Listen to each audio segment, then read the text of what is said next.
بسم اللہ الرحمن الرحیم۔ عزیز ساتھیو، آج ہم حقیقت اور سراب پہ بات کریں گے۔ انسان کو کچھ چیزیں خوبیاں ایسی ہوتی ہیں جو کردار کی وجہ سے انسان کے وجود کا حصہ بنتی ہیں، اور کچھ چیزیں ایسی ہوتی ہیں جو ہمارے کردار میں شامل تو نہیں ہوتی، لیکن ہم ان کا اظہار کر کے کامیابی حاصل کرنے کی کوشش کرتے ہیں۔ اگرچہ ہم کامیاب دونوں صورتوں میں ہو جاتے ہیں، مگر ایک کامیابی یہ ہوتی ہے کہ ایک وقت کے بعد وہ ناکامی بن جاتی ہے۔ ہمیں کوئی عہدہ یا منصب مل جاتا ہے، لیکن اس عہدہ اور منصب کی وجہ سے ہمیں رسپیکٹ مل جاتی ہے، لیکن اس منصب کے ساتھ جب ہم وفا نہیں کرتے تو وقت گزرنے کے ساتھ ساتھ ہمیں وہ منصب عزت نہیں دلوا سکتا۔ لیکن اگر ایک وقت تک اس منصب پہ بیٹھ کے ہم عزت وصول کر بھی لیں تو جیسے ہی اس منصب سے الگ ہوتے ہیں تو وہ عزت جو ہوتی ہے وہ اسی قدر تیزی کے ساتھ ذلت میں بدل جاتی ہے۔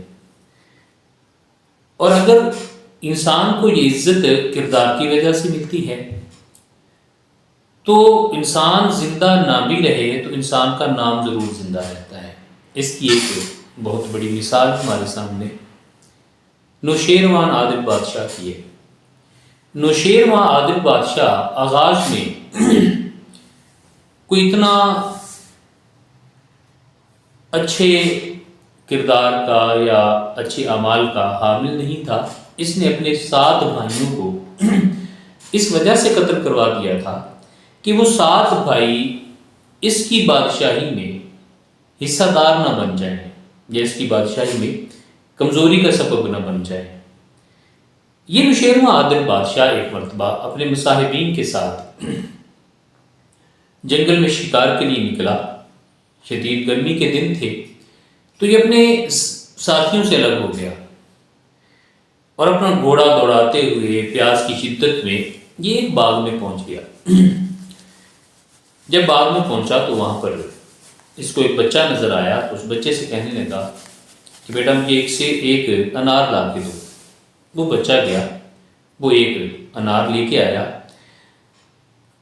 تو نوشیروان عادل بادشاہ نے دیکھا کہ اس انار کو پھاڑا، جب اس کو نچوڑا تو اس میں سے بہت زیادہ رس نکلا، اس کا برتن جو تھا وہ پانی سے بھر گیا۔ نوشیروان عادل بادشاہ بہت حیران ہوا کہ اس پھل کے اندر اتنی برکت اور اس قدر اس کے اندر رس موجود ہے، تو اس نے دل ہی دل میں سوچا کہ ہو نہ ہو تو یہ باغ میں اسے لے لیتا ہوں۔ تو اس ارادے کے بعد پھر نوشیروان نے اس بچے سے کہا ایک اور انار لے کے آؤ۔ جب وہ بچہ انار لے کے آیا تو اس کو جب نوشیروان نے پھاڑا تو وہ خراب نکلا، اس کے اندر بالکل بھی پانی نہیں تھا۔ تو نوشیروان اس بچے سے کہنے لگا یا ایھا الصبی لما صارت رمانھا کذا، کہ بیٹا یہ جو انار ہے یہ ایسا کیوں ہو گیا ہے؟ فقال الصبی لعل مالک البلد عزم علی الظلم، کہ شاید ہمارے بادشاہ نے کوئی زیادتی کا ارادہ کر لیا ہے۔ اب بادشاہ حیران ہوا کہ اس بچے کو کیسے پتہ چل گیا کہ میں بادشاہ ہوں اور میں نے ظلم کا ارادہ کر لیا ہے۔ فتاب نوشیروان فی قلبہ، جب اس بچے نے یہ بات کی تو نوشیروان نے فوراً اپنے دل میں اپنے اس عمل سے توبہ کر دی۔ وقال لذلک الصبی آتنی رمانۃ اخری، اور پھر اس بچے سے کہا کہ مجھے ایک اور انار لا کر دے۔ فآتاہ، تو بچے نے ایک اور انار لا کے دیا تو اس نے اس کو پھاڑا اور اس کو نچوڑا۔ فوجدھا اطیب من الرمانۃ الاولی، جب اس نے اس کو نچوڑا تو اس کا پانی پہلے انار سے بھی زیادہ نکلا۔ تو نوشیروان نے اس بچے سے کہا کہ یہ سچویشن کیسے بدل گئی ہے؟ تو بچہ کہنے لگا لعل مالک البلد تاب عن ظلمہ، تو کہنے لگے کہ شاید ہمارے بادشاہ سلامت نے ظلم سے توبہ کر لی ہے۔ یہاں سے ایک چیز جو واضح طور پہ ہمارے سامنے آ رہی ہے وہ یہ ہے کہ کسی بھی سسٹم میں سربراہ ہے، چاہے گھر کا سربراہ ہے، چاہے وہ کسی ادارے کا سربراہ ہے، چاہے وہ ملک کا سربراہ ہے، کسی بھی سطح پر جو ذمہ دار ہے، اگر وہ سربراہ زیادتی کرتا ہے لوگوں سے تو سب سے پہلا کام یہ ہوتا ہے کہ بے برکتی کا آغاز اس کے اپنی ذات سے ہو جاتا ہے۔ نوشیروان نے وہ انار پکڑا، پہلے انار کو رس سے بھرا پایا تو برا ارادہ کر لیا، تو اگلے ہی لمحے اسی کے ہاتھ کے اندر بے برکتی کا آغاز ہو گیا۔ اب اگر نوشیروان چاہتا تو سارا باغ برباد کر دیتا، ایک ایک انار لے کے اپنے مقصد کے لیے استعمال کرنا چاہتا تو حاصل کچھ نہ ہوتا، لیکن اگلے ہی لمحے اس نے توبہ کر لی۔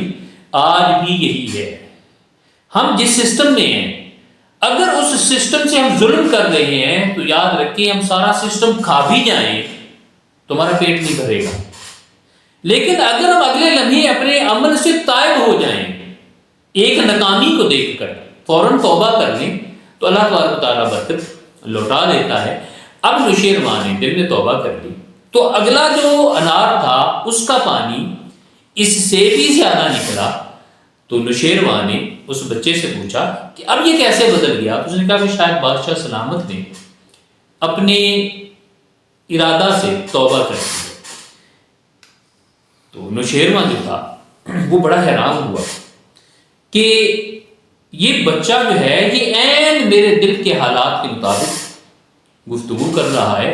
فرمایا کہ تابہ بالکل لیت یعنی ظلم، اس دن پھر مکمل طور پہ بعد نوشیروان نے اپنے ظلم سے مکمل طور پہ توبہ کر لی کہ آج کے بعد میں کسی پہ ظلم نہیں کروں گا۔ امام راضی رحمۃ اللہ علیہ آپ تفسیر الکبیر میں فرماتے ہیں کہ باقیہ اسمہ مخلدن فی الدنیا بالعدل، پھر رہتی دنیا تک نوشیروان کا نام جو تھا وہ عادل بادشاہ کے نام پہ مشہور ہو گیا، جہاں تک کہ نبی رحمت صلی اللہ علیہ وسلم آپ نے ارشاد فرمایا وَلِدْتُ فِي زَمَنِ الْمَلَكِ الْعَادِلِ، کہ میں ایک منصف اور انصاف پسند بادشاہ کے زمانہ میں پیدا ہوا ہوں۔